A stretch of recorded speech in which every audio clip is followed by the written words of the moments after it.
Hey, what's up? This is Pop Gibberish. I'm Joe. I'm Shay. And we are going to be watching episode 3 of DOTA, Dragon's Blood. And let's see, what happened in the last episode? We had the father who just got...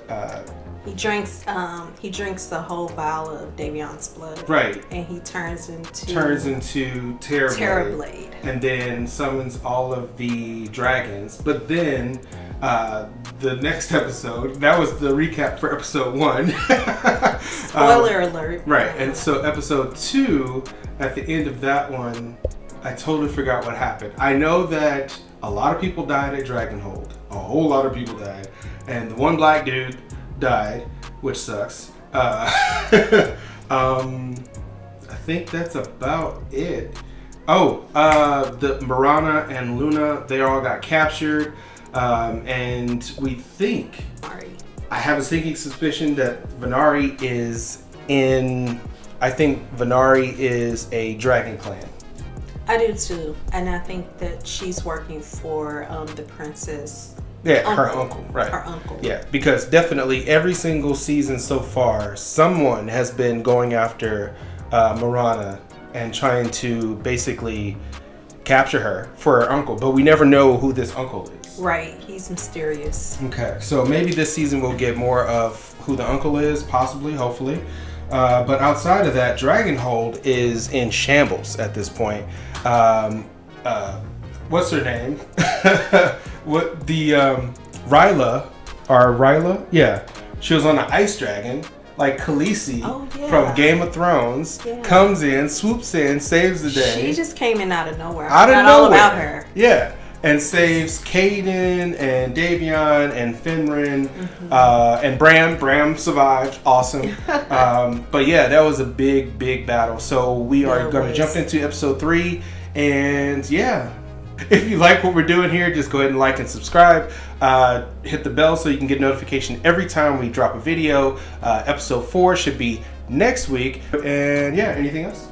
No. So we're just going to jump into it. All right, cool. The JBLs. If I keep saying it, maybe we might get sponsored. I don't know. Oh, this is like the Council of all the Dragons. Yeah. War. Alderak. Lirak. Now this failed attack on you, Vardrak. Answer in blood. Answer in fire. This one sounds like Cobra and his allies strike at us in our sleep. Retribution. Retribution. It sounds like one word. Bargains. What has been created at times must be destroyed. That sounds like Mark Hamill. In mother's blood. Oh wow. Too attached to the flesh. He's aggressive. Yeah, super evil. Goodness. Birth screams, mother's blood. Right. What's wrong with him? I think he's about to give over to Terrorblade. What if he's worse than Terrorblade? Oh, that would be crazy. Did he just kill everybody? What fun. Whoa. He's worse than Terrorblade. I don't think he took everybody out, but... That was an explosion. Oh, he did take everybody out. That was an explosion. Your sisters. Only one gift remains. It is no gift. It is my price. Chaos. I know I've heard that voice before in another show. But I didn't... Wow. So he was working with Terrorblade. He's worse than Terrorblade. Those dragon keys. Like Oh no, Davion's necklace.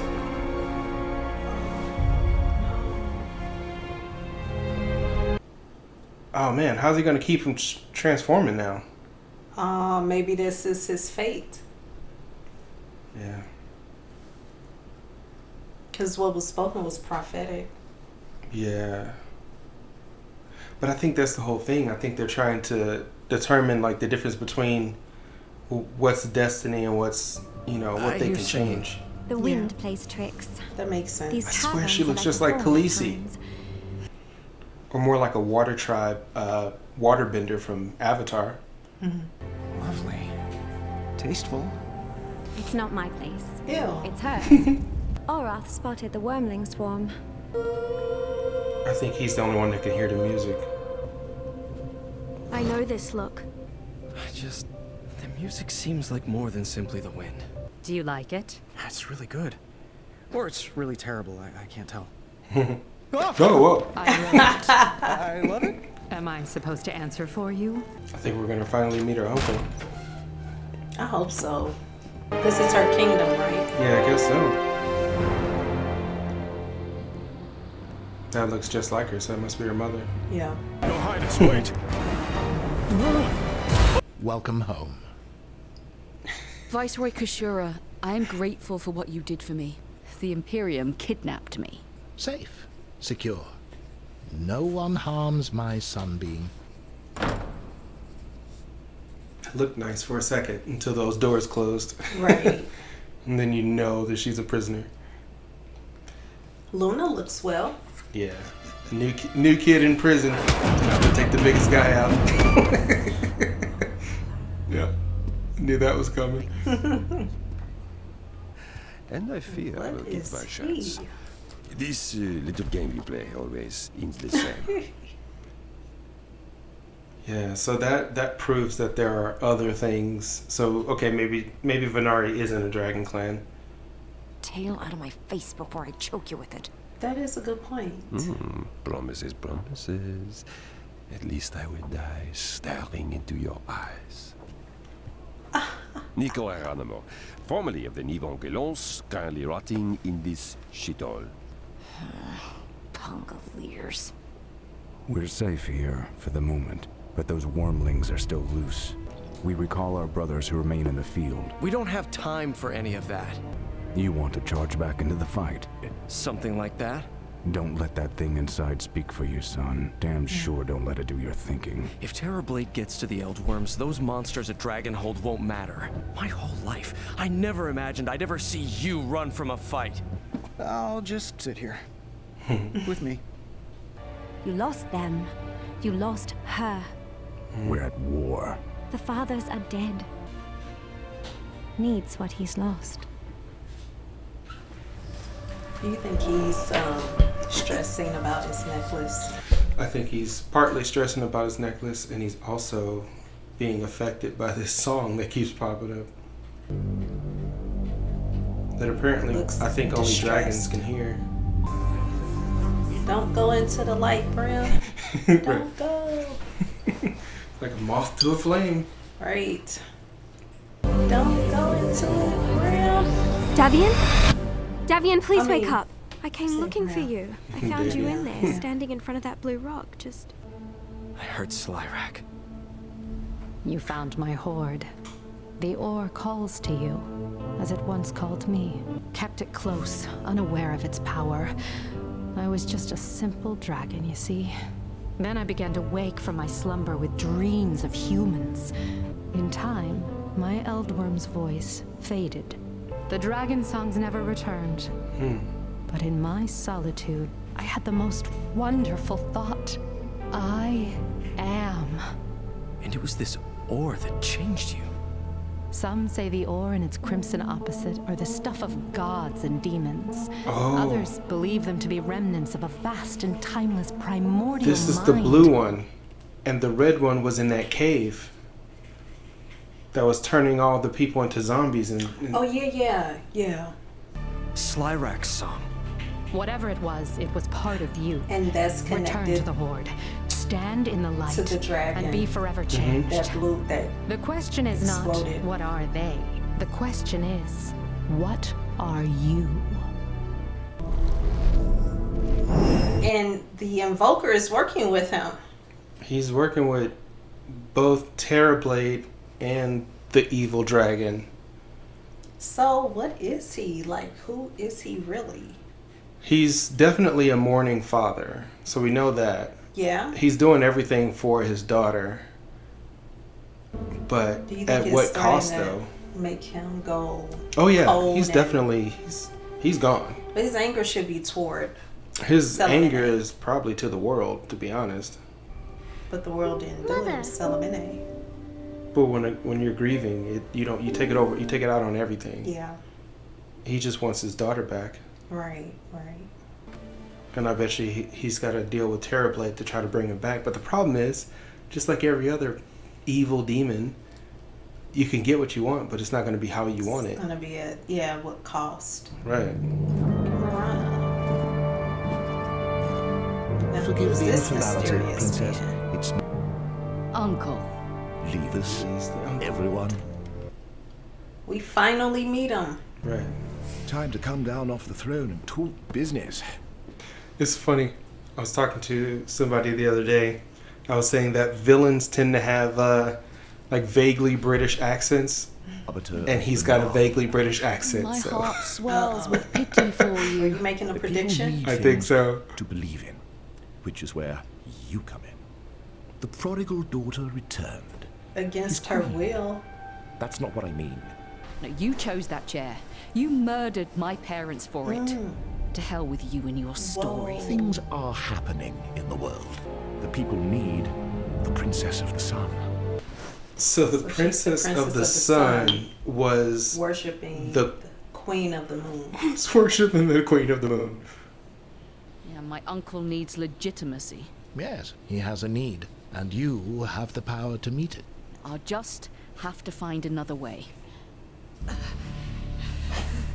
She still. Her wound is still. It opened up again. Well, that's a fine hello. Plenty of friends here.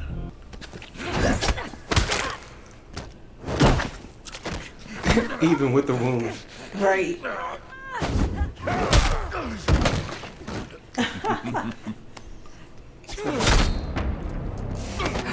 Armadillo. Putting a new company together. Are you in or out? It's a hybrid of something. Yeah. I think you're very interesting. Thanks.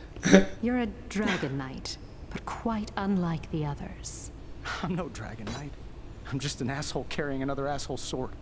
Wait here. Stop. A weapon. Every great hero needs a weapon. This ring can be yours.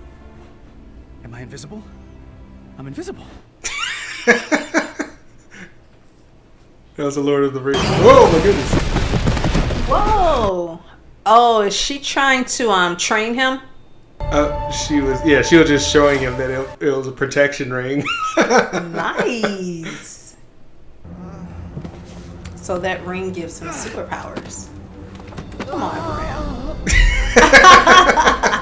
I like her. I am defeated. This victory is yours, Dragon Knight. Oh, that was nice of her. She's cool. It's like I'm two people. Davion the Dragon Knight, and I'm him.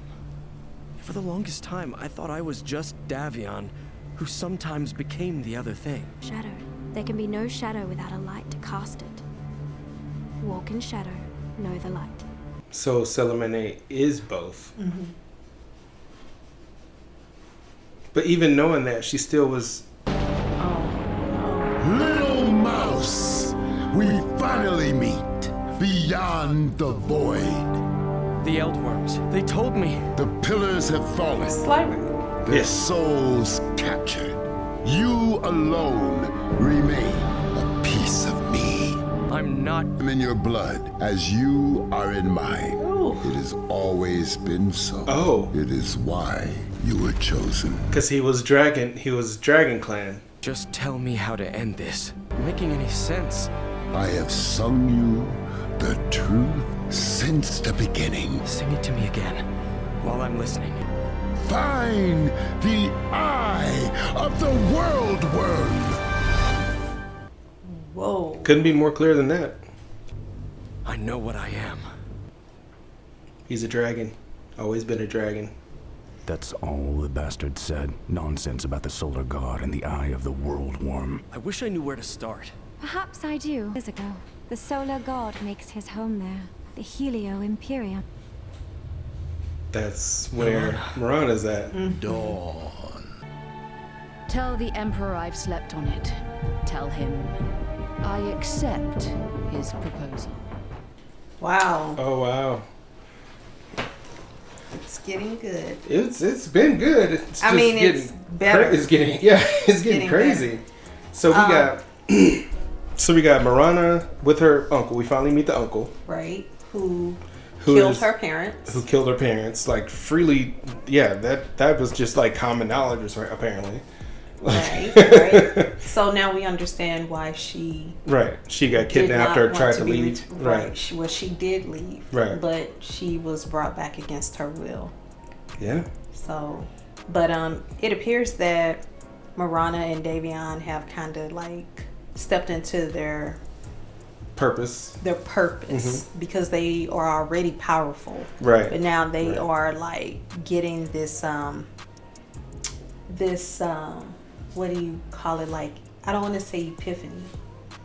Yeah, it's basically like they're getting a vital piece of information that they need to fulfill whatever their purpose is. Right. He found out that he's a dragon clan, and I don't know if she found out anything though.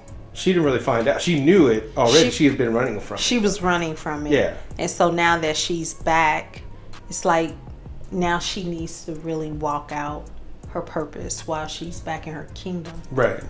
I think she's going to be the key to uniting the Sun Kingdom and the Moon Tribe, or whatever, the religion of the Moon, or whatever the case is, because she still has faith. I don't know why, but she still has faith in Salamina. I think she really is going to be... okay, this is my prediction. I think that Philomena is going to become like the new goddess of the moon. Philomena? The daughter that he's trying to bring back. Okay. I think that somehow they're going to succeed in bringing her back. Okay. And then when they do that, she's going to be like the good goddess. I see. And then that way they have an actual good deity to worship outside of Salamina. Because Salamina, she was just completely... She was rotten to the core. Yeah. So, and speaking of Salamina, why do you think that they made it a point to show us her walking into the room where her daughter once was, and kind of seeing the image of her, and then the image of her daughter disappeared? I think it was just to kind of humanize her. I think, anytime power corrupts, and absolute power corrupts absolutely. So I think with her being depowered, now she's feeling more, she's elven or whatever the case is, but she's feeling more human. Mm-hmm. So now she's, those emotional attachments have kind of come back, and I think even in the other episode where she was trying to make a deal, she was invoking her name, Philomena's name, to try to manipulate the invoker. But I think she actually did start to kind of feel a little bit for that. But I think this was really the first moment where she really started to see the messed up thing that she did. Yeah, essentially. Right. But that's my opinion. She seems like an irredeemable character to me, though. But do you think that she may have let her daughter die because she didn't want her daughter to replace her? I don't. I honestly don't. I think it was all about her pride and getting what she wanted. She was being extremely vindictive. That whole thing was about her. She was like, yeah, I'll save her as long as you worship me. And then he was like, all right, fine, I'll worship you. Even though apparently it seemed like it was a situation where he hadn't been doing that prior to that. Mm-hmm. And then when his daughter was like, hold on, no, that's not right. You shouldn't have to do that. I'm your daughter. Just heal me. Right. And then she was like, worship me. And she was like, no. So she gets it honest. They were both being stubborn. But the mother, being a mother, should have given her some type of empathy towards her child. But she didn't not even hint at it. She didn't. So it was her being vindictive and mean that all this kind of started and kind of kicked all this stuff off in the first place, because the invoker wouldn't have made the deal with Terrorblade if she had healed her, right? And Terrorblade wouldn't have had an out to be able to start this whole process of killing all these dragons. Where do you think the invoker gets his power from? Because he's very, very powerful. That's the whole thing. See, I think him and Selemene are from the same tribe of these like really, really powerful beings, and they've been around for a long time. And that's why when the other elves are like, you know, we're worshiping Mene and worshiping Selemene, he's like, you all are dumb. It's like, these aren't deities. These are just other elves that just are really powerful. You know, and it's like, he even said it. He said, you don't even know what you're worshiping. You know, you don't even know who she is. Right. And they're like, you know, I believe what I believe. And, you know, when any person, when you start to challenge their religion, they're going to buck back, regardless of what their religion is. If you start bringing in any kind of, you know, factual information or any kind of information that's like, you know, that's contrary to what they've already been taught, regardless of where the sources, they're going to be like, no, I believe what I believe. Yeah. So, you know, you're lying. And that's what Mirana was like, you're the invoker.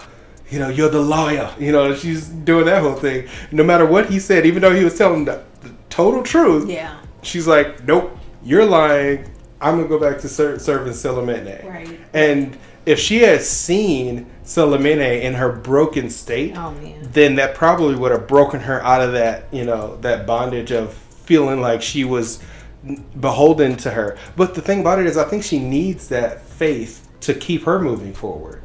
So I think they're going to keep her faith intact, and they're going to basically just reattach it to a different deity that's more worthy of it. Right. And that way they can make sure that her character arc stays in the basically in the path of becoming queen of this whole area, like queen of that kingdom, and bringing, just kind of folding in the other, was it the Night Tribe or whatever the case is, just folding them in, and that way the elves will be more accepted with society. Because we noticed in season 1, all the elves were like, people saw elves as lesser, you know, and anytime anybody went into the elves' territory, they just didn't come back.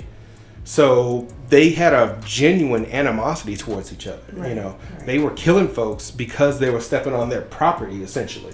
So it was like, you know, just washing away all of that, I think would be, that's where her part in this with Finrin, because she's with the Coldway. I think just kind of ushering them in, and just kind of, or not ushering them in, but like folding them into the fold of the regular society, you know, and embracing them as, you know, people and not as, you know, savages, essentially. But that's only if the other side wants to do that too. So yeah, it's crazy. I think it's really cool that the dragon is taking a liking to Bram. Yeah. I don't know her name though. But I didn't catch her name either. Actually. I didn't catch her name, but she's really awesome, and I really like how she's building up Bram's confidence. Yeah, you know, even gave him a ring. That whole interaction, that made me laugh. I mean, that made me happy for some. That whole interaction, I dug the fact that she was so nice. She didn't see them as dragon hunters and just immediately become like defensive or like start to like push them away and things like that. She like welcomed them in, and not only that, but she was like, I'm a dragon and you're a dragon hunter, and that's fine. And she could have easily killed them all, because really, definitely. And instead of appointing him as a dragon knight, which dragon knights kill dragons, which she is a dragon, right? But I think, you know, I think it's cool how. Do you think at one point in time that maybe she was part human, like Davion? I don't think so. I don't think so. Okay. I think they made it clear that she was a dragon up until she came in contact with the orb of life, essentially, and then she became conscious of the fact that she was. She said it herself. She's like, after a while, I started hearing the thoughts and speaking the language, and then I had this wonderful epiphany that I am, like, you know, like that I think, therefore I am. It's like she became conscious of the fact that she was a thing that lived, and had a consciousness and could think, which was, that's awesome. Which means that it could happen to other dragons as long as they come in contact with that orb, that blue orb. Yeah. Now the blue orb thing, that's a whole nother thing. So it didn't even dawn on me that there was a blue orb that corresponds to the red orb, but they literally said it at the very beginning in the first episode of the series when they talked about the history of the world or whatever. It was these two orbs that caused all this stuff to happen. So yeah, and then Slyrak was like outside of that, or not Slyrak. I keep saying Slyrak. Terrorblade was outside of that. So we saw the red one. And we saw what the red one does. It turned those everybody, that look up on it into zombies. Yeah, everybody just had this overwhelming hunger and greed, and they just wanted to be, as they be around it, they're just tearing each other apart. It was actually pretty cool because I'm into zombie shows and stuff like that. So it was like they added a zombie show, but it was kind of like, and I keep referencing other shows. Game of Thrones there's a lot of they had a lot of Game of Thrones references in here. So the reason why I like this so much is because they're weaving in all of the different properties that I like. So they got Witcher in here, they got Game of Thrones. Game of Thrones had the White Walkers.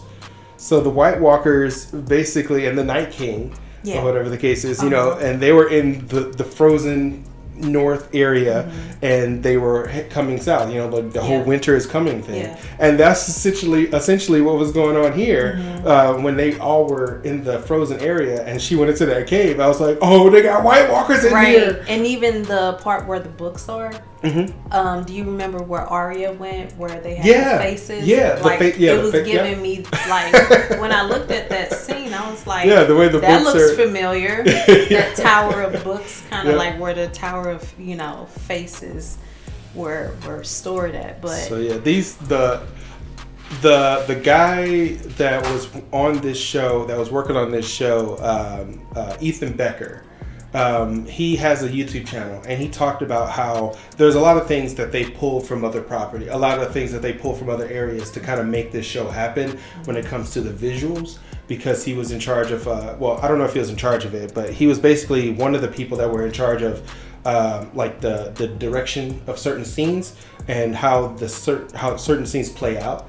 And I just can't think that they didn't like pull from these different sources, because they were out before this came out, so could have easily been like, oh, let's add that. I like that. Let's add that, that kind of thing. So I mean, it's so cool though, because some of the scenes I'm like, I've seen that scene before in another show.